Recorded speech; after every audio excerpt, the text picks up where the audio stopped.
Bonjour à tous. Aujourd'hui, on va décortiquer un système qui est franchement fascinant. Un système qui n'est pas pensé pour la productivité à tout prix, mais plutôt pour la survie, et même pour la renaissance. C'est une approche qui vise à transformer nos données personnelles en un assistant intelligent, adaptatif, capable de nous aider à naviguer les hauts et les bas de la vie. On connaît tout ça, pas vrai?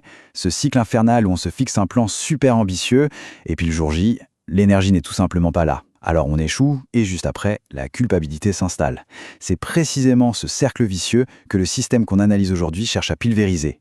Il part d'une idée simple, et si pour une fois, l'outil s'adaptait à nous et non l'inverse. La solution proposée, elle porte un nom. Hack My Brain. Oubliez le simple gestionnaire de tâches. Ici, on parle d'un véritable assistant de renaissance. Son but, c'est de s'ajuster à notre état mental et biologique du moment, au lieu de nous imposer un planning rigide, souvent complètement irréaliste. Alors concrètement, qu'est-ce que c'est? Eh bien, c'est une application modulaire. La clé, c'est qu'elle gère deux choses en même temps, comme si elles étaient une seule. Notre état interne, notre biologie, et notre production externe, notre productivité. C'est une fusion entre la gestion de soi et la gestion de projet. Bon, entrons dans le vif du sujet. Comment ça marche tout ça? Le système repose en fait sur trois piliers fondamentaux. D'abord un algorithme qui agit comme une boussole bienveillante, ensuite un cerveau externe pour tout mémoriser, et enfin un moteur très économique qui incarne un peu l'esprit hacker. On va analyser chacun de ces piliers. Le premier pilier, c'est vraiment le cœur décisionnel du système. C'est un algorithme, à la fois simple et hyper puissant, qui va guider les activités de la journée. Et il se base sur une seule et unique donnée, un score d'énergie qu'on s'auto-évalue. Et regardons comment il fonctionne. Sa force, c'est sa logique presque binaire. Si l'énergie est basse, disons en dessous de 4 sur 10, le système passe en mode maintenance. Là, il exige que des micro-efforts de 5 minutes, pas plus.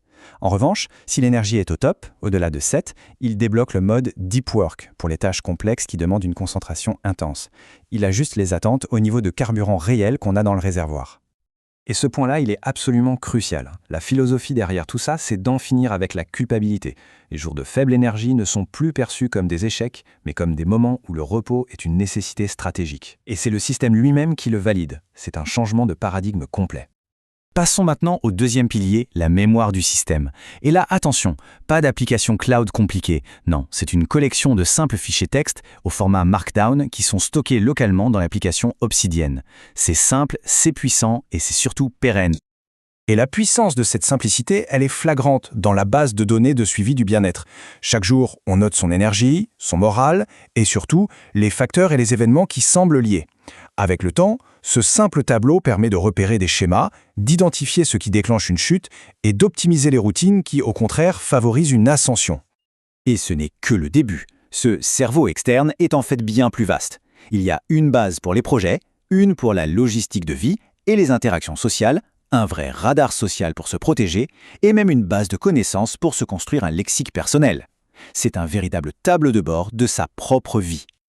Le troisième et dernier pilier, c'est l'éthique du hacker. L'idée, c'est de se construire un système d'une puissance redoutable en utilisant des outils accessibles, souvent gratuits, sans avoir à dépendre de serveurs coûteux ou d'abonnements hors de prix. Et cette architecture, c'est la preuve qu'on peut faire énormément avec très peu. La base de données, des fichiers Obsidian, c'est gratuit. L'interface, un simple script Python qui tourne sur sa machine, gratuit aussi. Et l'intelligence artificielle, elle est fournie par l'API Gemini, dont la version gratuite est largement suffisante pour cet usage. C'est la souveraineté numérique en action. Allez, passons de la théorie à la pratique, avec le tout premier Proof of Concept, la première brique fonctionnelle du système. On l'appelle le moteur de réveil Renaissance, et c'est une fonctionnalité qui incarne à elle seule toute la philosophie du projet en transformant complètement la routine du matin. Alors, le déroulé, c'est une séquence en 5 étapes qui transforme le réveil en jeu de discipline. D'abord, pour couper l'alarme, il faut remplir son état des lieux biologiques. Ensuite, un mot rare pour activer le cerveau. Puis, une petite dose de savoir, dont la complexité dépend de l'énergie du jour. Après, un quiz pour valider l'apprentissage. Et enfin, une récompense. Par exemple, une vidéo dont la durée est proportionnelle à la discipline de l'heure du réveil. Chaque matin devient un exercice cognitif structuré et gratifiant. Maintenant, prenons un peu de recul. La vision à long terme de ce projet, elle va bien au-delà d'un simple outil personnel. L'idée, c'est de passer d'un instrument de survie à une véritable plateforme pour la souveraineté individuelle. Ça a le potentiel de devenir un produit et ça porte une vraie posture philosophique. Pour bien comprendre, le projet est structuré autour de deux pôles, qui sont distincts mais connectés. Axiom Self, c'est l'application privée, le jardin secret. C'est l'outil de neuro-ingénierie qui reste confidentiel. Et puis, il y a Signal Zéro. Ça, c'est la vitrine publique. C'est la marque sous laquelle la musique, le code et d'autres projets sont partagés pour montrer concrètement les résultats qu'on peut obtenir avec l'outil privé. Et attention, ce n'est pas juste une vision lointaine. La feuille de route pour avoir un produit minimum viable est très concrète et elle tient sur 3 semaines. La première semaine, on construit les fondations dans Obsidian. La deuxième, on intègre des sources de savoir, par exemple avec des outils comme NotebookLM, qui automatisent la création de fiches de lecture. Et la troisième, on crée le promptmètre. C'est l'instruction centrale qui va dire à l'IA comment générer un planning quotidien sur mesure. Le principe directeur qui guide toute cette démarche, c'est la souveraineté numérique. C'est un point qui n'est pas négociable.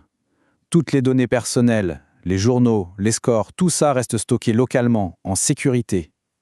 L'idée, c'est de partager le moteur, la logique, le code, anonymisé, mais jamais, au grand jamais, les données intimes de la personne qui l'utilise. L'outil est conçu pour émanciper, pas pour exploiter. On termine cette analyse sur une question qui ouvre des perspectives.